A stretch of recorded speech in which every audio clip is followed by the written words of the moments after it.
आओ माता वैष्णो देवी दे चरणे च मत्था टेकना। जय माता दी। जम्मू कश्मीर के लेफ्टिनेंट गवर्नर मनोज सिन्हा जी, मुख्यमंत्री उमर अब्दुल्ला जी, केंद्रीय मंत्रिमंडल के मेरे सहयोगी Ashwini Vaishnaw ji, Jitendra Singh, V Somanna ji, deputy CM Surendra Kumar ji, Jammu Kashmir विधानसभा में नेता विपक्ष सुनील जी, संसद में मेरे साथी जुगल किशोर जी, अन्य जनप्रतिनिधिगण और मेरे प्यारे भाई और बहनों,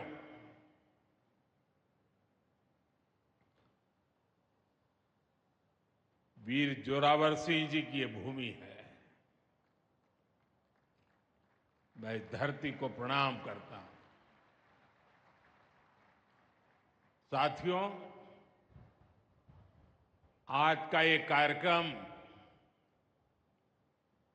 भारत की एकता और भारत की इच्छा शक्ति का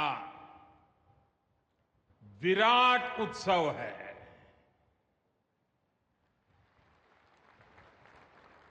माता वैष्णो देवी के आशीर्वाद से आज वादी कश्मीर भारत के रेल नेटवर्क से जुड़ गई है।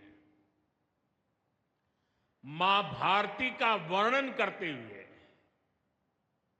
हम श्रद्धा भाव से कहते आए हैं, कश्मीर से कन्याकुमारी। ये अब रेलवे नेटवर्क के लिए भी हकीकत बन गया है।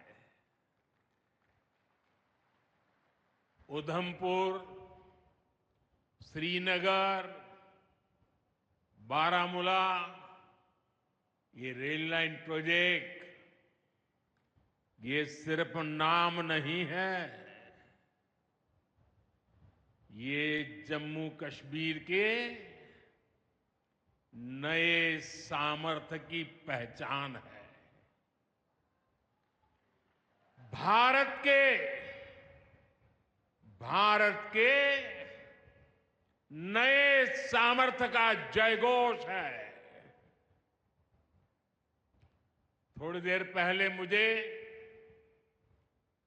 चिनाब ब्रिज और अंजी ब्रिज का लोकार्पण करने का अवसर मिला है। आज ही 2 नई वंदे भारत ट्रेनें जम्मू कश्मीर को मिली है। यहां जम्मू में नए मेडिकल कॉलेज का शिलान्यास हुआ है। 46,000 करोड़ रुपए के प्रोजेक्ट्स जम्मू और कश्मीर के विकास को नई गति देंगे। मैं आप सभी लोगों को विकास के नए दौर के लिए बहुत बहुत बधाई देता हूं। साथियों, जम्मू कश्मीर की अनेक पीढ़ियां रेल कनेक्टिविटी का सपना देखते देखते गुजर गई। मैं कल सीएम उमर अब्दुल्ला जी का एक बयान देख रहा था और अभी भाषण में भी बताया। वो भी बोले थे कि जब वो 7वीं 8वीं में पढ़ते थे तब से इस प्रोजेक्ट को पूरा होने का इंतजार कर रहे थे। आज जम्मू कश्मीर के लाखों लोगों का सपना पूरा हुआ है। और ये भी हकीकत है, जितने अच्छे काम है ना, वो मेरे लिए ही बाकी रहे हैं। साथियों, ये हमारी सरकार का सौभाग्य है कि इस प्रोजेक्ट ने हमारे कार्यकाल में गति पकड़ी और हमने इसे पूरा करके दिखाया।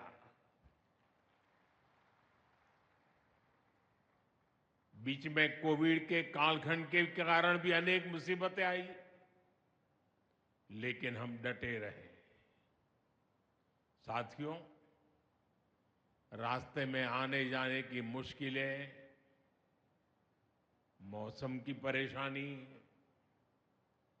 लगातार पहाड़ों से गिरते पत्थर, ये प्रोजेक्ट पूरा करना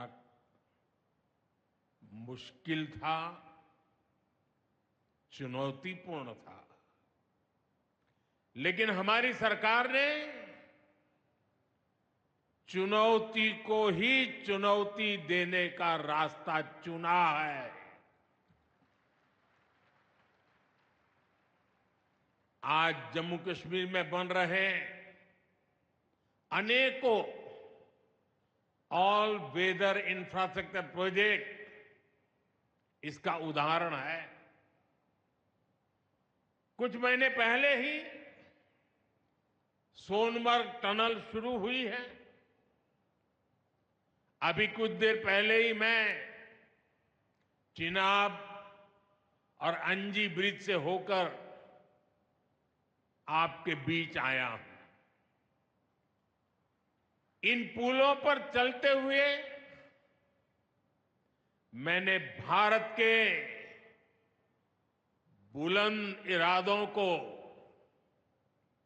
हमारे इंजीनियर्स, हमारे श्रमिकों के हुनर और हौसले को जिया है। चिनाब ब्रिज दुनिया का सबसे ऊंचा रेलवे आर्च ब्रिज है। लोग फ्रांस में, पेरिस में एफिल टावर देखने के लिए जाते हैं, और ये ब्रिज एफिल टावर से भी बहुत ऊंचा है। अब लोग चिनाब ब्रिज के जरिए कश्मीर देखने तो जाएंगे ही, ये ब्रिज भी अपने आप में एक आकर्षक टूरिस्ट डेस्टिनेशन बनेगा। सब लोग सेल्फी पॉइंट पर जाकर के सेल्फी निकालेंगे। हमारा अंजी ब्रिज भी इंजीनियरिंग का बेहतरीन नमूना है। ये भारत का पहला केबल सपोर्टेड रेलवे ब्रिज है। ये दोनों ब्रिज सिर्फ ईंट, सीमेंट, स्टील और लोहे के ढांचे नहीं है। ये पीर पंजाल की दुर्गम पहाड़ियों पर खड़ी भारत की शक्ति का जीवंत प्रतीक है।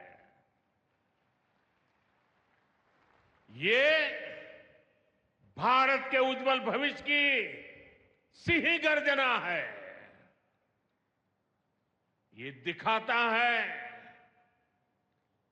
विकसित भारत का सपना जितना बड़ा है, उतना ही बुलंद हमारा हौसला है, हमारा सामर्थ्य है। और सबसे बड़ी बात, नेक इरादा है, अपार पुरुषार्थ है। साथियों, चिनाब ब्रिज हो या फिर अंजी ब्रिज, ये जम्मू की और कश्मीर की दोनों क्षेत्रों की समृद्धि का जरिया बनेंगे। इससे टूरिज्म तो बढ़ेगा ही, इकोनॉमी के दूसरे सेक्टर्स को भी लाभ होगा। जम्मू और कश्मीर की रेल कनेक्टिविटी दोनों क्षेत्रों के कारोबारियों के लिए नए अवसर बनाएगी। इससे यहां की इंडस्ट्री को गति मिलेगी। अब कश्मीर के सेब कम लागत में देश के बड़े बाजारों तक पहुंच पाएंगे और समय पर पहुंच पाएंगे। सूखे मेवे हो या पश्मीना शॉल, यहां का हस्तशिल्प अब आसानी से देश के किसी भी हिस्से तक पहुंच पाएगा। इससे जम्मू कश्मीर के लोगों को देश के दूसरे हिस्सों में आना जाना भी बहुत आसान होगा। साथियों, मैं यहां संगलदान के एक स्टूडेंट का अखबार में कमेंट पढ़ रहा था। उस स्टूडेंट ने कहा कि उसके गांव के उन्हीं लोगों ने अब तक ट्रेन नहीं देखी थी जो गांव से बाहर गए। गांव के ज्यादातर लोगों ने ट्रेन का सिर्फ वीडियो ही देखा था। उन्हें अब तक यकीन ही नहीं हो रहा कि असली ट्रेन उनकी आंखों के सामने गुजरेगी। मैंने ये भी पढ़ा कि बहुत से लोग ट्रेनों के आने जाने का टाइम याद कर रहे हैं। एक और बिटिया ने बड़ी अच्छी बात कही। उस बिटिया ने कहा, अब मौसम तय नहीं करेगा कि रास्ते खुलेंगे या बंद रहेंगे। अब ये नई ट्रेन सेवा हर मौसम में लोगों की मदद करती रहेगी। साथियों, जम्मू कश्मीर मां भारती का मुकुट है। ये मुकुट एक से बढ़कर एक खूबसूरत रत्नों से जड़ा हुआ है। ये अलग अलग रत्न जम्मू कश्मीर का सामर्थ्य है। यहां की पुरातन संस्कृति, यहां के संस्कार, यहां की आध्यात्मिक चेतना, प्रकृति का सौंदर्य, यहां की जड़ी बूटियों का संसार, फलों और फूलों का विस्तार, यहां के युवाओं में, आप लोगों में जो टैलेंट है वो मुकुट मणि की तरह चमकता है। साथियों, आप भली भांति जानते हैं, मैं दशकों से जम्मू और कश्मीर आता जाता रहा। इंटीरियर इलाकों में मुझे जाने का, रहने का अवसर मिला है।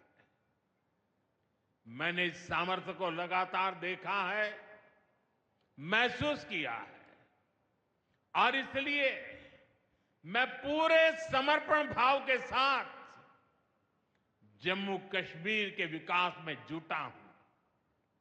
साथियों, जम्मू कश्मीर भारत की शिक्षा और संस्कृति का गौरव रहा है। आज भारत दुनिया के बड़े नॉलेज हब में से एक हमारा जम्मू कश्मीर बन रहा है, तो इसमें जम्मू कश्मीर की भागीदारी भी भविष्य में भी बढ़ने वाली है।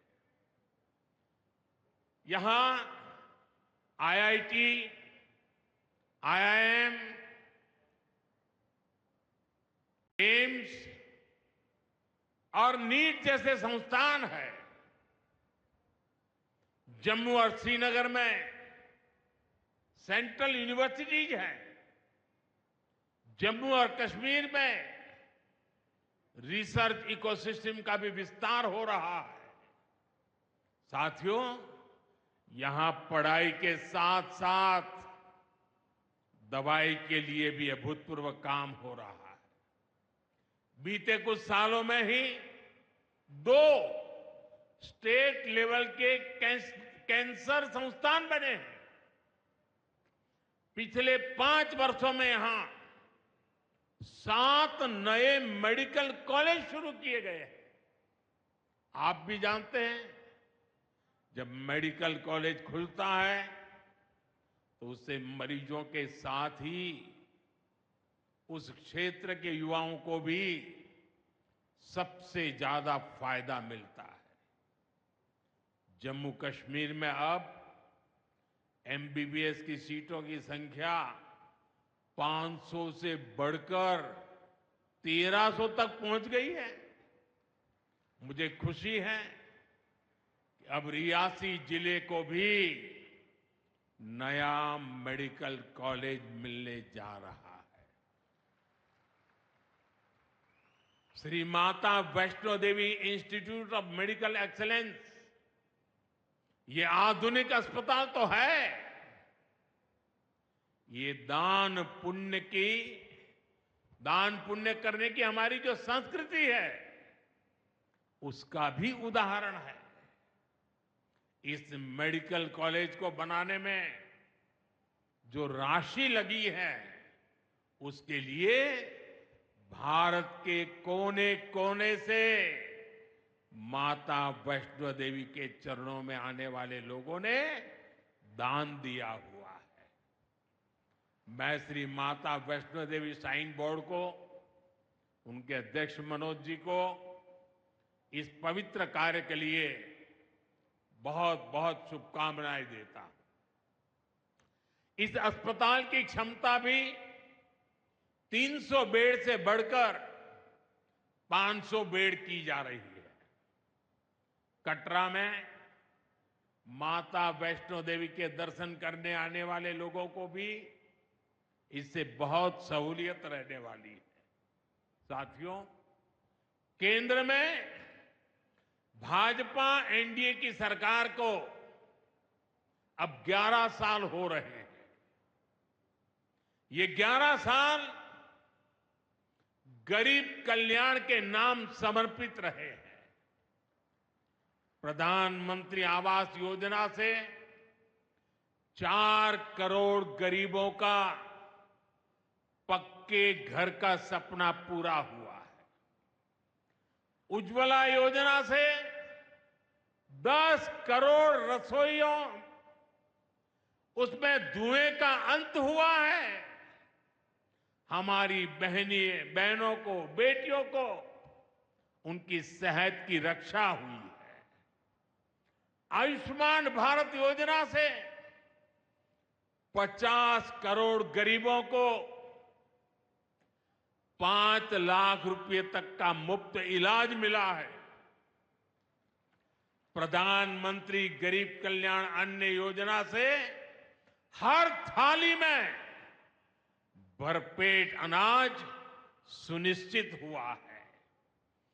जनधन योजना से पहली बार 50 करोड़ से ज्यादा गरीबों के लिए बैंक का दरवाजा खुला है।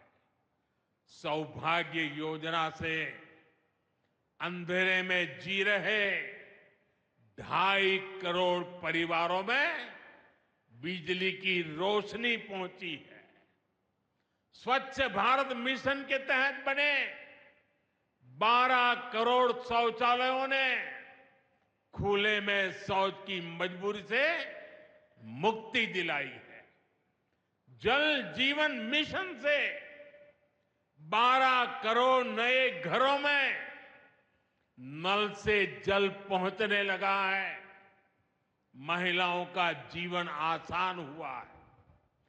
पीएम किसान सम्मान निधि से 10 करोड़ छोटे किसानों को सीधी आर्थिक सहायता मिली है। साथियों, सरकार के ऐसे अनेक प्रयासों से पिछले 11 साल में 25 करोड़ से ज्यादा गरीबों ने गरीबी को, हमारे ही गरीब भाई बहनों ने गरीबी के खिलाफ जंग लड़ा और 25 करोड़ गरीब गरीबी को परास्त कर करके, विजयी होकर के गरीबी से बाहर निकले हैं। अब वो नए मध्यम वर्ग का हिस्सा बने हैं। जो लोग अपने आप को समाज व्यवस्था के एक्सपर्ट मानते हैं, बड़े खेरखा मानते हैं, जो लोग अगड़े पिछड़े की राजनीति में डूबे रहते हैं, जो लोग दलितों के नाम पर राजनीतिक रोटियां सेकते रहे हैं, जरा जिन योजनाओं का मैंने सिर्फ उल्लेख किया है उसकी तरफ नजर कर लीजिए। कौन लोग हैं जिनको ये सुविधाएं मिली हैं? वो कौन लोग हैं जो आजादी के 7 दशक तक इन प्राथमिक सुविधाओं से वंचित रहे थे? ये मेरे दलित भाई बहन है, ये मेरे आदिवासी भाई बहन है, ये मेरे पिछड़े भाई बहन है, ये पहाड़ों पर गुजारा करने वाले, ये जंगलों में बसने वाले, झुग्गी झोपड़ी में जिंदगी पूरी करने वाले, ये वो परिवार है जिनके लिए मोदी ने अपने 11 साल खपा दिए हैं।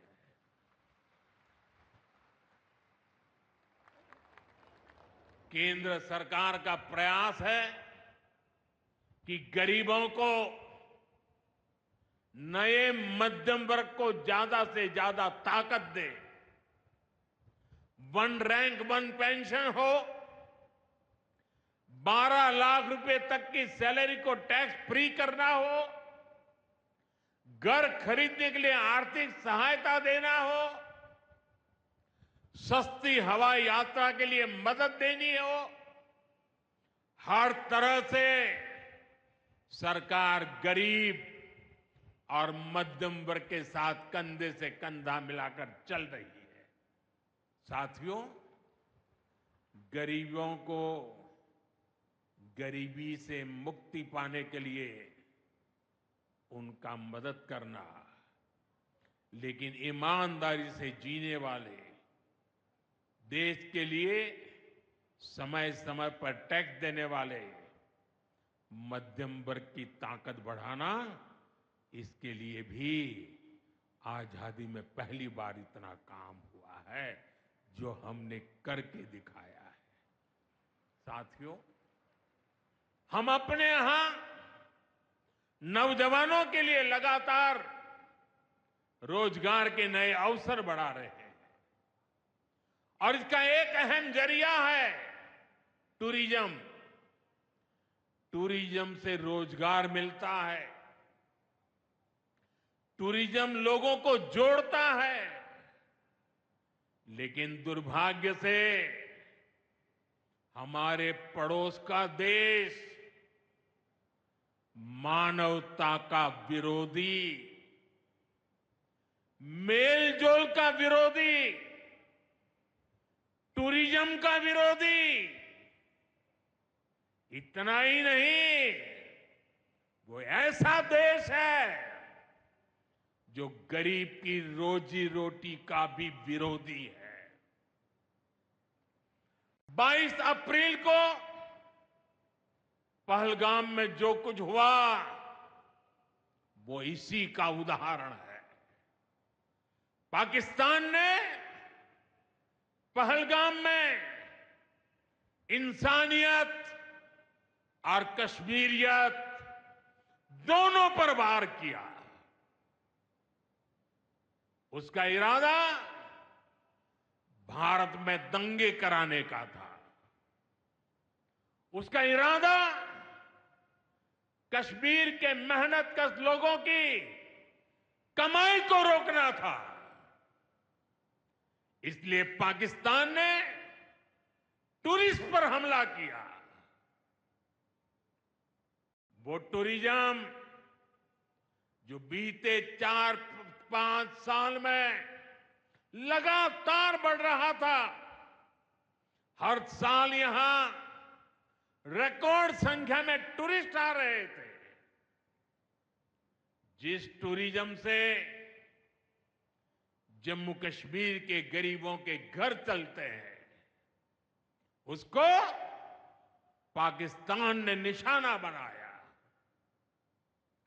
कोई घोड़े चलाने वाला, कोई पोर्टर, कोई गाइड, कोई गेस्ट हाउस वाला, कोई दुकान ढाबा चलाने वाला, पाकिस्तान की साजिश इन सबको तबाह करने की थी। आतंकियों को चुनौती देने वाला नौजवान आदिल, वो भी तो वहां मेहनत मजदूरी करने गया था, लेकिन अपने परिवार की देखरेख कर सके इसलिए मेहनत कर रहा था। आतंकियों ने उस आदिल को भी मार दिया। साथियों, पाकिस्तान की साजिश के खिलाफ जिस प्रकार जम्मू कश्मीर के लोग उठ खड़े हुए हैं, जम्मू कश्मीर के अवाम ने इस बार जो ताकत दिखाई है, ये सिर्फ पाकिस्तान नहीं, दुनिया भर की आतंकवादी मानसिकता को जम्मू कश्मीर के लोगों ने कड़ा संदेश दिया है। जम्मू कश्मीर का नौजवान अब आतंकवाद को मुंह तोड़ जवाब देने का मन बना चुका है। ये वो आतंकवाद है जिसने घाटी में स्कूल जलाए, और सिर्फ स्कूल यानी इमारत नहीं जलाई थी, 2-2 पीढ़ी का भविष्य जला दिया था, अस्पताल तबाह किए, जिसने कई पीढ़ियों को बर्बाद किया। यहां जनता अपनी पसंद के नुमाइंदे चुन सके, यहां चुनाव हो सके, ये भी आतंकवाद के चलते बड़ी चुनौती बन गया था। साथियों, बरसों तक आतंक सहने के बाद जैसे जम्मू कश्मीर ने इतनी बर्बादी देखी थी, इतनी बर्बादी देखी थी कि जम्मू कश्मीर के लोगों ने सपने देखना ही छोड़ दिया था। आतंकवाद को ही अपना भाग्य मान लिया था। जम्मू कश्मीर को इस स्थिति से निकालना जरूरी था, और हमने ये करके दिखाया है। आज जम्मू कश्मीर का नौजवान नए सपने भी देख रहा है और उन्हें पूरे भी कर रहा है। अब कश्मीर का नौजवान बाजारों को, शॉपिंग मॉल्स को, सिनेमा हॉल को गुलजार देख करके खुश है। यहां के लोग जम्मू कश्मीर को फिर से फिल्मों की शूटिंग का प्रमुख केंद्र बनते देखना चाहते हैं। इस क्षेत्र को स्पोर्ट्स का हब बनते देखना चाहते हैं। यही भाव हमने अभी माता खीर भवानी के मेले में भी देखा है। जिस तरह हजारों लोग माता के दर पर पहुंचे, वो नए जम्मू कश्मीर की तस्वीर दिखाता है। अब 3 तारीख से अमरनाथ यात्रा भी शुरू होने वाली है। ईद की उमंग भी हम चारों तरफ देख रहे हैं। विकास का जो वातावरण जम्मू कश्मीर में बना था, वो पहलगाम के हमले से डिगने वाला नहीं है। जम्मू कश्मीर के आप सभी लोगों को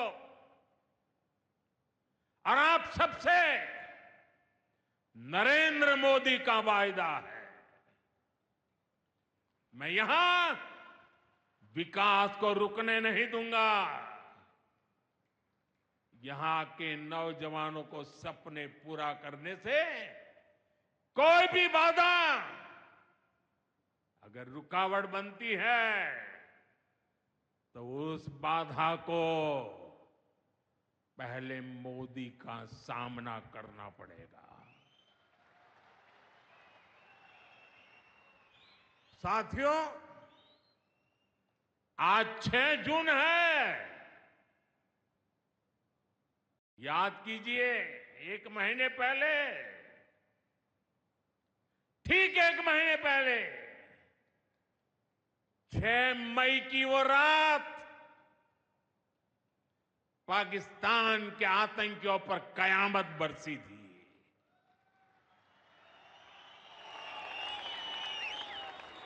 अब पाकिस्तान कभी भी ऑपरेशन सिंदूर का नाम सुनेगा तो उसे अपनी शर्मनाक शिकस्त याद आएगी। पाकिस्तानी फौज और आतंकियों ने कभी सोचा नहीं था कि भारत पाकिस्तान में सैकड़ों किलोमीटर अंदर जाकर के आतंकवादियों पर इस तरह वार करेगा। बरसों की मेहनत से उन्होंने आतंकी जो इमारतें बनाई थी, वो कुछ ही मिनटों में खंडहर में बदल गई है। और ये देख पाकिस्तान बुरी तरह बौखला गया था और उसने अपना गुस्सा जम्मू के, पूंछ के दूसरे जिलों के लोगों के पर भी निकाला। पूरी दुनिया ने देखा कि पाकिस्तान ने कैसे यहां घर उजाड़े, बच्चों पर गोले फेंके, स्कूल, अस्पताल तबाह किए, मंदिर, मस्जिद, गुरुद्वारों पर शेलिंग की। आपने जिस तरह पाकिस्तान के हमलों का मुकाबला किया, वो हर देशवासी ने देखा है। इसलिए अपने परिवारजनों ने उनके साथ हर देशवासी पूरी शक्ति से खड़ा है। साथियों, जिन लोगों की क्रॉस बॉर्डर फायरिंग में मृत्यु हुई है, उनके परिवार के सदस्य को कुछ दिन पहले ही नियुक्ति पत्र सौंपे गए हैं। शेलिंग से प्रभावित 2000 से ज्यादा परिवारों की तकलीफ भी हमारी अपनी तकलीफ है। इन परिवारों को शेलिंग के बाद अपने घर की मरम्मत के लिए आर्थिक मदद दी गई थी। अब केंद्र सरकार ने ये तय किया है कि इस मदद को और बढ़ाया जाए।